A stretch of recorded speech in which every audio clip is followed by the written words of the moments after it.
Back in January of this year, I was bored and decided to Photoshop this tweet with some Minecraft chests and a ladder just as a silly meme. But within 48 hours, this tweet amassed over 500,000 likes. And in the past 7 months or so, I've continued to Photoshop random images on Twitter. And in 2024 so far, I've amassed over 100 million impressions and 3 million likes on Twitter alone. And that's not including the Reels, TikToks, and Shorts I've made out of this gimmick that has become some of my most popular content in my entire career. These images I've made have kind of become memes and taken on a life of their own, constantly being reposted and re-uploaded on all different platforms, mostly without credit, but being seen by millions and millions. So today I'm going to share with you how I make these images, my thought process, how you can take advantage of a viral moment, and how much money has all this virality made me. All right, now it's time to learn how I actually go about making these tweets. For a while, I was just searching up on Twitter, like with this space or how would you decorate this space? You know, sometimes a combination of keywords to find the right one. One thing you learn is a lot of these accounts post the same exact spaces. Like I've edited so many of these before and then they just get reposted because the impressions and views people get. But I did find one while searching. I think we're going to do this one for this video. This tweet's actually not from that long ago, and it seems like this weird, elevated, perfectly square space. So I'm not sure. Maybe I'll do like a bed or like a furnace. Something usually pretty simple is how I approach these. So this is all I do is I take the tweet. A lot of times I will save it, but with Photoshop, you can also just copy it, which is nice. And then file, new, and you can just create a file on the size of the clipboard, and boom, we have the image in Photoshop. We didn't even have to download it. So I think I might try to do a bed, just because I feel like this angle is going to be a little bit interesting and it could be cool to like put a Minecraft bed and then maybe we do like a little ladder right here. Could be the vibe. So this is how I go about doing it is I load up Minecraft. I use Lunar Client specifically because they have a mod that's very helpful for what I do. Full disclosure, I'm partnered with Lunar Client. I've done sponsored work with them. This video is not paid to be sponsored by them, but I do like using Lunar because they have a mod where when you take screenshots in game, here, I'll show you. There's a copy option. In vanilla Minecraft, if you take a screenshot, there isn't a copy option. You're just stuck having to open up the folder and drag and drop from there. And with Photoshop, it's super easy to copy and paste. So you can actually see pretty much every Photoshop tweet I've ever done. I have a resource pack that turns diamond ore into green screen blocks. This pack isn't like public. This is from a friend, but you could literally go into Photoshop and just change the texture of any block you want into just solid neon green. It just makes the Photoshopping process easier. You don't have to use it. Like, when I was using flowers that have green on them, I just used black concrete and it worked just fine. But for this post, I usually kind of go back and forth and look at the angle. So I'm going to build a little bit of a elevated platform like this. So I just try to get like the general dimensions. It does not need to be perfect. Maybe a couple extra just to make it easier. One thing I do a lot with the green screen blocks is I go into quality and I turn off smooth lighting. So it turns off the shadows in the corners because that just makes it even harder to cut out. And a lot of time you don't need those shadows. So I think I'm going to do a bed and a ladder and maybe like an ender chest. Ender chests are always just a fun little addition. So let me look. So we could do like a bed and the bed ender chest. Yeah, this is going to be a tricky one probably, but we could do something like that. You can make it bigger. So like the ender chest is here, the bed is here. So then I kind of just wing the angle. I usually change FOV kind of to match whatever angle lens they're using. I just kind of guess. This is pretty standard angle. So usually I do like around a 50, very flat, and there's not much distortion going on. And then, yeah, let's try to match up the angle a little bit. All right, boom. Took a screenshot and then I copy it. Just come back over here. Usually first thing I do is lower the opacity to kind of see how the lining up works and see if I need to fix the angle. And honestly, we might have got lucky first try. Sometimes it's hard to tell. Yeah, we'll run with this first. Then I put the opacity back. Now, I'm going to make it clear. I went to school to learn Photoshop, Adobe Photoshop, and I do in fact pay for Adobe Photoshop. The price is a bit of a scam, but as someone who genuinely uses Adobe products for their career, it's kind of worth it. So then what I use is a magic wand tool typically, and I set it on non-continuous and I kind of just select all the greens. Sometimes actually with an ender chest, it gets difficult because it does have some greens on it, and then just spam delete. It looks good, I think. Here's one thing that happens a lot is when I zoom in, you can still see a little bit of the green residue, right? So what I do is if You control click on the layer, it selects it, and then I go into the select tab, I modify and contract by 1 pixel, right? So then everything's selected except the little outline part, right? And then I go back into the select menu and I go to inverse. So now only the outside is selected. And sometimes I just straight up press delete and see how that looks. In this case, it might work. Honestly, kind of smooth. I think we're chilling. I think that looks all right. I always look at the lighting angles. So what I do is I don't use the drop shadow feature. I add another layer, drop it below. Here, I'll move the layer so you can see it. So I add another layer and drop it below. And if I'm feeling lazy, here's the thing I was going to dabble on. I went to school for Photoshop. I learned a lot about it. I break a lot of the unspoken rules of Photoshop. I love cutting corners. It's part of my creative process. I do things unorthodox and whatever works for me. And if you're interested in, photoshopping and doing stuff like that, I recommend taking that route. I think it's important to listen to tips and understand the cons of certain practices. But at the end of the day, whatever works for you is my method. There's a lot of people who are gonna be like, oh, don't do this. Oh, you're not using the pen tool. Get out of here. So I'm just gonna try to do like a blur. I usually just use a black brush, blur it, and then kind of lower the opacity. Decent looking shadow, I'd say. See, looking at the light here, I wonder if we can do like a little bit of but hear me out. We're gonna do another layer and then I'm gonna fill it with black. Okay, and then I think I will do a slight blur. Ooh, I like that. I think I am gonna blur it a little bit more. Just matching the vibe of like, you see this shadow right here. It's like harsh light hitting from over here. I do think I want to add a little ladder here. I think that would be fun. Just a simple one. So we're going to get rid of this light switch. And this is honestly so easy, right? You select it. Given that it's on a very plain background, it will be super easy just to go to edit, content aware fill. And then you can see a preview. And then it just kind of uses whatever's in the green as reference to what it will fill here. So I kind of deselect the areas that are not similar. We just wanted to copy the white wall. Press apply, okay, boom. And then I merge it. It's like it was never there. So now we know this angle that we have here is pretty decent. I'm gonna copy that and then we're just gonna do a little ladder. I'm gonna do it right here. One thing I like to do is I have a resource pack. It's actually a resource pack I released on this channel a while ago. And it has 3D ladders on it. And I like to use 3D ladders just because it just adds a little bit more of a vibe. All right, I think we have a similar angle going here. And then once again, we do a little opacity play here just to see before we go through all the process of cutting it out and green screening it out. I wonder if I should have done 3 ladders. And also this angle is bad anyways. I think I am going to do 3 ladders. And then I think we need to do a little bit more to the side. Now you guys might experience, honestly, the greatest struggle of doing this.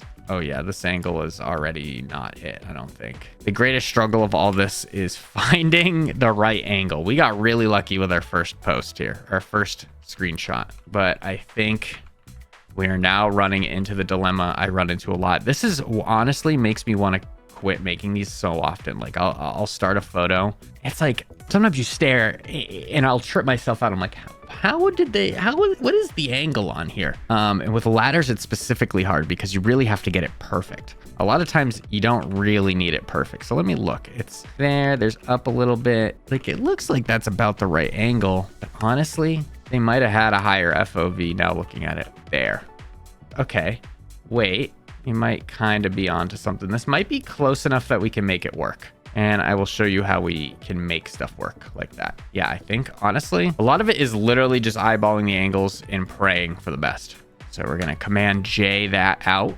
And everything that is green has got to go. It's all about working smarter, not harder, you know? So this ladder, you can kind of see it might be a little bit off. But Photoshop does have a perspective tool. And it's kind of janky, but it's done me wonders in the past. Yeah, I think that's good. Sometimes you got to zoom out and just like kind of get a perspective. Now with ladders, this is what I do is I select, put a layer behind, edit, fill, black. Yeah, filter, blur, Gaussian blur. Like that's kind of chill. That's kind of chill. Okay, my only thing though, I think we did have to fix the ladder's perspective. And I think this fixes it. That honestly might be it. Like that's on the wall right there. And it actually lines up. You know what? There we go. Honestly, though, one thing that people also love, right, with this trend I've noticed is like a good torch. Like, even though there really doesn't need, I'm going to put a torch on the wall. Throw a torch up there. It's just like, I've realized I have to make these edits simple. To the casual person who hasn't played Minecraft in forever, has to also get what the hell is going on, you know? I used to like to wait for some particles to be there too, to just, there you go, whatever. We got some. But yeah, so I like to keep it very simple, not crazy. So it's like, oh, let's just do a bed. Let's do a torch. Let's do a ladder. Those have been in the game since the dawn of time.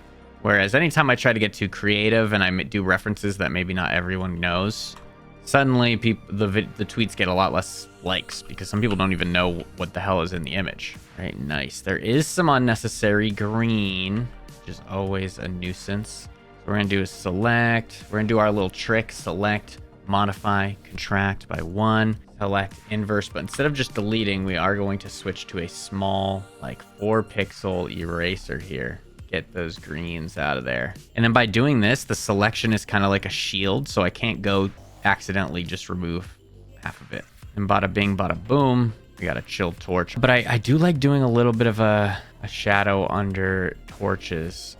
A little bit. And there you go. I think this is probably pretty solid. Sometimes I do try to like select all of the Minecraft items and then do like sometimes I adjust the lighting, like maybe the brightness needs to be a bit higher on this because the lighting is pretty strong. Maybe increase the contrast.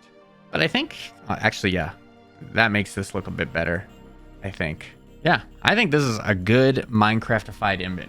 It only took me about 20 minutes, you know. Got the ender chest, so when you respawn, you can have some of your stuff in there, and then you have a little ladder to get up there. Yeah, that's how I do my Photoshop posts.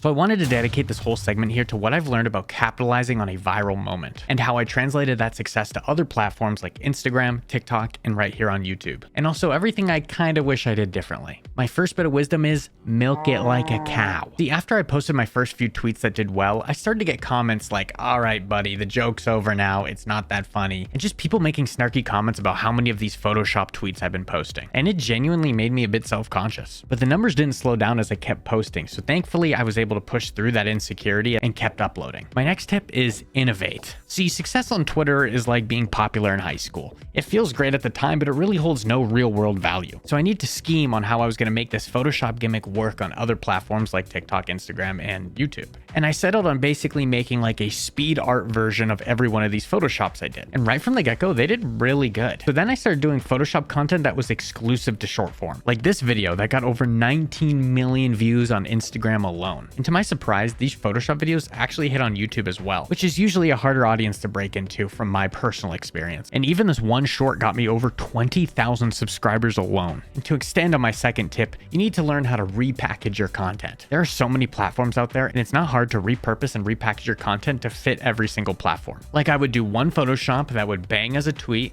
bang as a reel, bang as a TikTok, and bang as a short. And as you can see, those Photoshops take me like 20 minutes, and then editing them in Premiere might be another 20 minutes, but we're talking about 40 minutes of work that could get me growth on 4 to 5 different platforms. And for my regrets and things that I wish differently, we're gonna have to move on to part 3.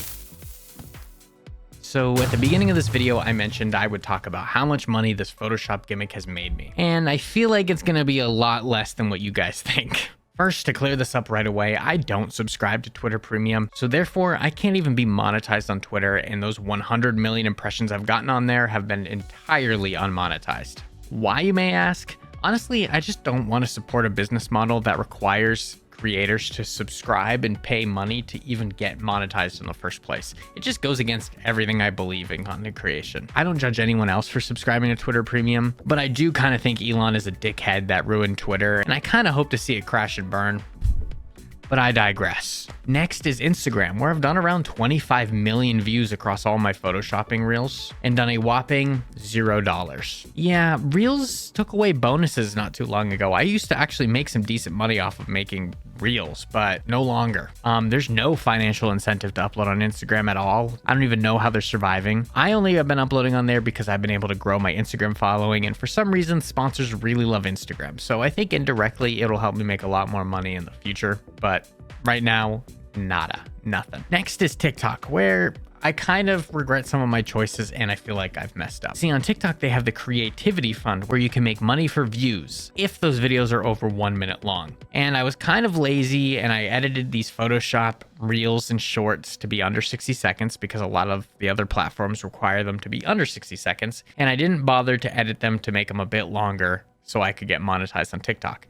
So a lot of them have done pretty good on TikTok in the millions of views, but completely unmonetized. Now, it's not a total loss. I've been able to grow a lot more on TikTok, and honestly, TikTok is my main source of income and content creation, so it's indirectly helped me a good amount. So yeah, I wish I wasn't as lazy and was able to edit all of those videos to over a minute long to get paid, but you live and you learn. So that leaves just YouTube, where I've made a bunch of shorts, and they've equaled to about $500 or about 4 million views. Yeah, probably a lot less than what you were expecting in total from all of this, but it is what it is. And on paper, it doesn't look great. But when it comes to the career of content creation, anything to fuel the fire is a net positive. So yeah, I might have not been able to monetize all of the views and impressions from this gimmick, but it did help my YouTube grow from like 75K to over 100K.